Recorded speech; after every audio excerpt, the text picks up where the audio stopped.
Good afternoon to all of you. How are you all? I hope you all are fit and fine and doing science work regularly. Yesterday we discussed about part D question answer of chapter 6, that is difference between periodic and non-periodic motion and type of motion with example, when object is said to be in motion, and how measurement help in our day-to-day life. Today we will do part E question answer.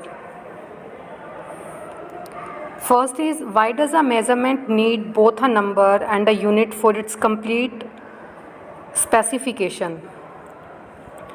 Measurement कर रहे हो आप किसी भी चीज़ की, तो आपके पास दोनों चीज़ें होनी चाहिए, number as well as a unit.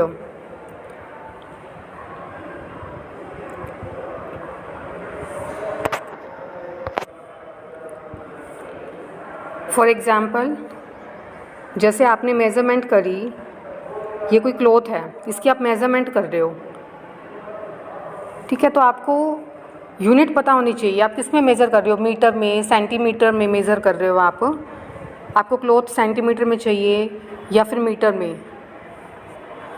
तो नंबर भी आपको पता होना चाहिए. नंबर मीन्स आपको 5 मीटर क्लॉथ चाहिए, 3 सेंटीमीटर क्लॉथ चाहिए. तो मेज़रमेंट के लिए नंबर एंड यूनिट दोनों का होना ज़रूरी है.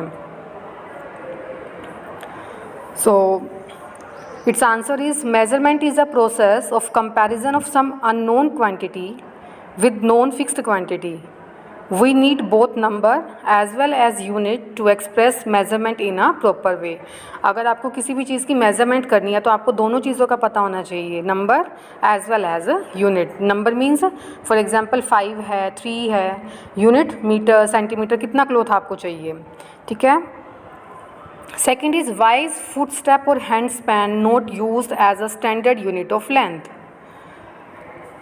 Footstep या फिर आप हैंड स्पैन यूज़ करते हो तो वो स्टैंडर्ड फिक्स नहीं है. डिफरेंट पर्सन के हैंड का साइज़, फुट का साइज़ डिफरेंट होगा. फॉर एग्जांपल, आपके घर में जो आपके एल्डर हैं उनका साइज़ आपसे बड़ा होगा, आपका साइज़, आपके हैंड का साइज़ स्मॉल है, तो इससे आपको करेक्ट मेज़रमेंट नहीं मिलती है.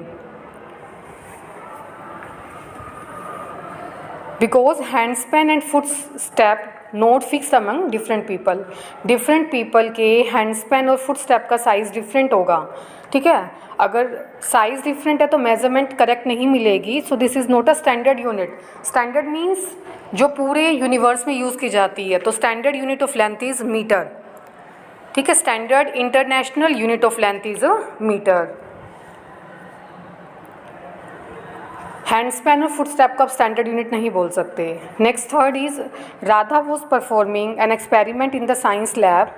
Metre scale that she was using to measure the length of a string was worn out between its 1 centimeter and its 2 centimeter marks due to overuse.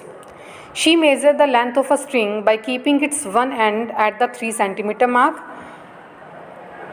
If the other end of the string reads 92.8 centimeter, find the length of the string. First आपको क्या बताना है, string उसने क्या किया, science lab में metre scale का use कर रही है, बट वो स्केल, आपको पता है कि स्केल की जो रीडिंग है वो 0 से स्टार्ट होती है, ठीक है. बट जो राधा ने स्केल यूज़ करा वो वोन था, मीन्स टूटा हुआ था वो स्केल, और उसकी रीडिंग 3 से स्टार्ट करी उसने, 0 से स्टार्ट ना करके 3 से स्टार्ट किया. 3 से लेकर के उसने कहाँ तक काउंट किया स्ट्रिंग की लेंथ को, 92.8 तक, ठीक है. तो अब आपको इस स्ट्रिंग की लेंथ बतानी है, लेंथ कितनी होगी. आपको पता है कि हम जब भी लेंथ मेज़र करते हैं then we start from its initial, that is from 0. हम 0 से स्टार्ट करते हैं, बट ये स्केल में एरर है, स्केल सही नहीं है, स्केल इज़ worn आउट. तो उसने रीडिंग कहाँ से स्टार्ट की, 3 पॉइंट से. तो अब आप क्या करोगे, 92.8 में से 3 को कट कर दोगे, ठीक है. जब आपने 92.8 से 3 को कट किया तो आपका आंसर कितना आया, 89.8. क्लियर हुआ. अगर आप रीडिंग 0 से स्टार्ट करते तो आपका आंसर 92.8 ही रहता, but she is starting from 3. तो आप क्या करोगे, फाइनल माइनस इनिशियल. फाइनल 92.8 है, इनिशियल स्टार्ट करिए वो 3 से, तो क्या करना पड़ेगा, 92.8 में से 3 को कट किया तो आपका आंसर कितना आ जाएगा, 89.8 सेंटीमीटर. सो आपने राइट कैसे किया इसको,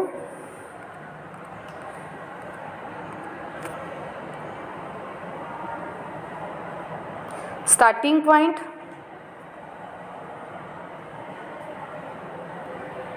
थ्री सेंटीमीटर और एंड पॉइंट 92 सेंटीमीटर, लेंथ कितनी हो जाएगी 92.8 minus 3, that is 89.8 centimetre. Unit ध्यान रखनी है आपने, यूनिट जो भी आपको गिवन है मीटर, सेंटीमीटर, किलोमीटर, वो आपको यूनिट राइट करनी पड़ेगी, अदरवाइज आपके मार्क्स डिडक्ट हो जाएंगे। Next second is write the precautions to be following when a metre scale is being used for measuring a given length. Length को measure करने के लिए जब आप मीटर स्केल का यूज़ कर रहे हो तो आपको क्या प्रिकॉशंस लेनी पड़ेंगी ये बताना है। First, edge of the scale should be parallel to the length to be measured. For example आप लेंथ मेज़र कर रहे हो तो जो आपका स्केल है, scale should be parallel to be length that measured. जो आप लेंथ मेज़र कर रहे हो स्केल उसके पैरेलल होना चाहिए, ठीक है। अगर पैरेलल नहीं है, अगर आप इस तरह से ले लेते हो, ये पैरेलल नहीं है, parallel means this is parallel line,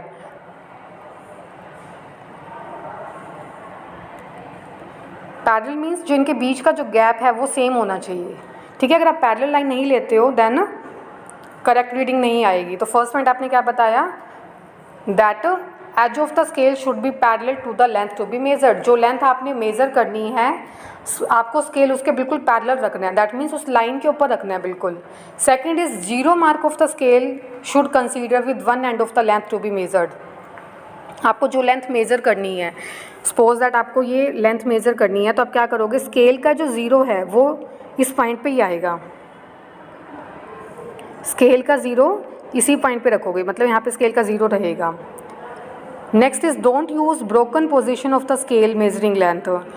फिर कह रहे हैं कि ब्रोकन स्केल का यूज़ नहीं करना आपको, क्योंकि अगर आप ब्रोकन स्केल का यूज़ करते हो तो आपको करेक्ट रीडिंग नहीं मिलेगी। जैसे आपको फर्स्ट पार्ट में गिवन था ना कि राधा ने जब स्केल यूज़ किया तो उसने 3 सेंटीमीटर से स्टार्ट किया, तो इससे भी करेक्ट रीडिंग नहीं मिलेगी। तो 3 कंडीशन क्या बताई आपने, फर्स्ट स्केल को पैरेलल लेना है, सेकंड ज़ीरो से स्टार्ट करोगे आप, and third is don't use broken position. अगर आपका स्केल ब्रोकन है तो ब्रोकन पार्ट से आप स्टार्ट ना करो। Next is explain the difference between rest and motion.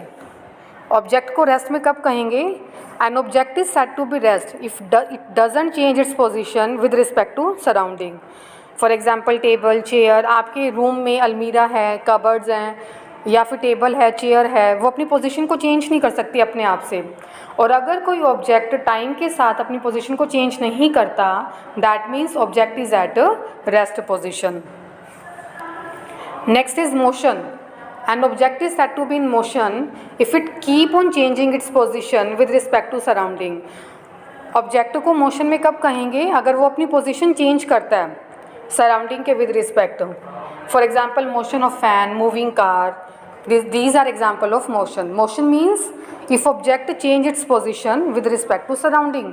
कल आपने जैसे एग्जांपल किया था कि आप स्कूल वैन में जा रहे हो, ठीक है, तो आपकी पोजीशन चेंज हुई, अगर टाइम के साथ आपकी पोजीशन चेंज होती है that means you are in motion. Next is distinguish between rectilinear and curvilinear motion. देखो नेम से क्लियर है बेटा, rectilinear, recti means straight line. If any object moves along a straight path then its motion is called rectilinear motion. For example car moving on a straight path,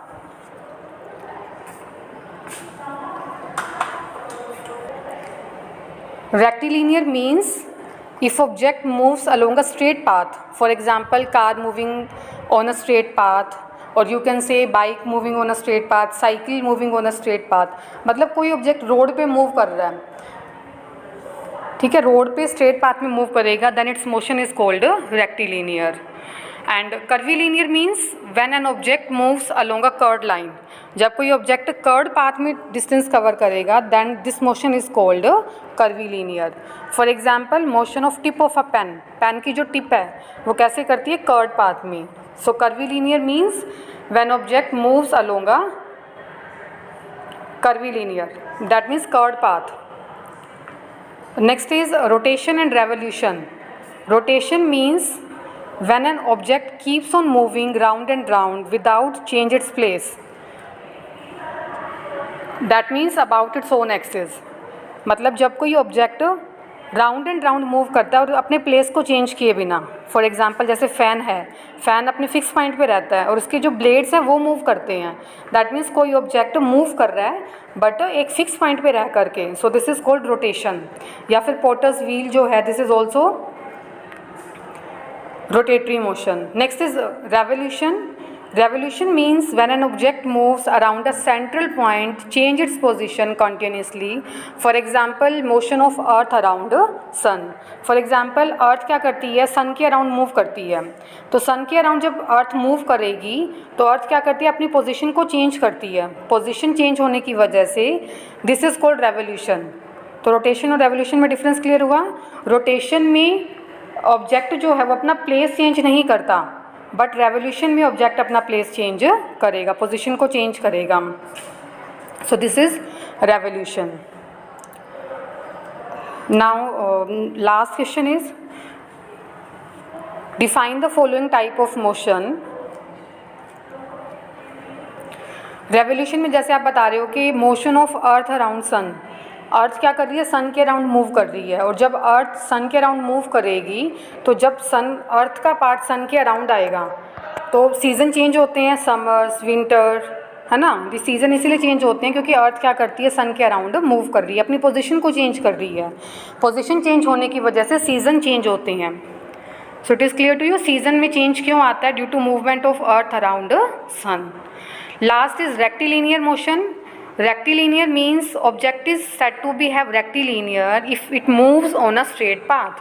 अगर कोई object straight path में move करता है, straight means बिल्कुल सीधा move करता है, जैसे on road, so this is called rectilinear motion. For example car moving on a straight path. आप साइकिलिस्ट का एग्जाम्पल ले सकते हो। So it is clear to you rectilinear means straight path में मूव करना, and circular means circular motion of an object along circumference of circle. Look at this, this is circumference. Circumference means जो boundary होती है circle की, circle की boundary के around move करना, this is called circular motion. For example आप क्या करते हो, एक बॉल को थ्रेड के साथ में स्ट्रिंग के साथ टाई कर देते हो और बॉल को मूव कराते हो, तो बॉल क्या करती है, स्ट्रिंग के अराउंड सर्कुलर पाथ में मूव करेगी। So this motion is called circular motion.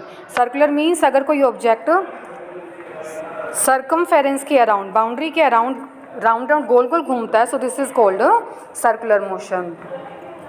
So part E is complete here.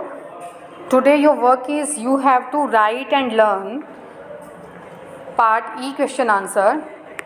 Okay बेटा।